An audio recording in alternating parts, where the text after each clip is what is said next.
कई बार होता है कि हम मोटी-मोटी किताबें पढ़ तो लेते हैं, लेकिन कुछ चीज़ें हमें क्लियर नहीं होती हैं।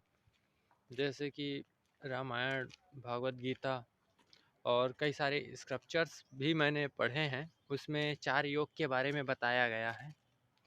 कर्म योग, ज्ञान योग, भक्ति योग और हठ योग। ये चारों चीज़ें होती क्या हैं?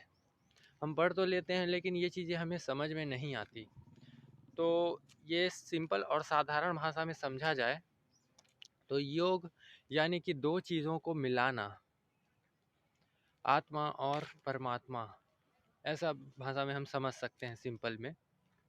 तो कर्म योग ये होता है कि हम अपने इस शरीर को लेकर के कॉन्शियस रहें कि कौन सा पार्ट कैसे काम करता है, तो ये हम कर्म करते हैं, तो कर्म करते हुए ये कर्म योग है। ज्ञान योग, अपने शरीर के बारे में जानना कि कैसा कैसा हम कर सकते हैं, इसके बारे में भान होना, ज्ञान होना, ये ज्ञान योग। भक्ति योग, जो हम चाहते हैं उसके प्रति श्रद्धा, श्रद्धा ही भक्ति है, यही एक भक्ति योग है।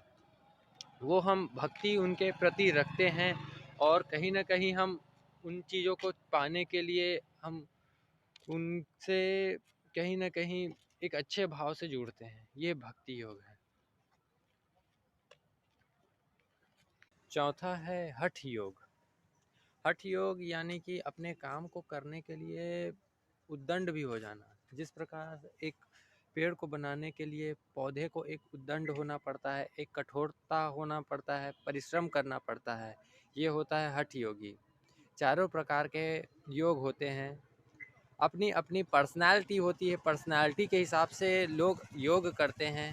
किसी को ज्ञान योग, भक्ति योग, हठ योग, इस प्रकार के जैसे जैसे उनकी पर्सनालिटी होती है उसके हिसाब से वो एक्ट करते हैं। जैसे उदाहरण के लिए मेरी पर्सनालिटी इमोशन है, तो मैं ज्ञान योग में करूँगा क्योंकि मुझे अपने शरीर से एक्सपेरिमेंट करना काफ़ी अच्छा लगता है। तो ये हो जाएगा। और अंत में मैं यही बताना चाहूँगा कि अगर आप अपनी पर्सनैलिटी को जानना चाहते हैं तो आप अपने पास्ट के कोइंसिडेंस, आपने कैसा एक्ट किया, आप कैसी बातें करते थे, आप कैसे लोगों से मिलना पसंद करते थे, आपके स्टडी क्या हैबिट्स क्या थी, इसके ज़रिए आप अपनी पर्सनैलिटी को जान सकते हैं और अपने आप में इम्प्रूवमेंट कर सकते हैं।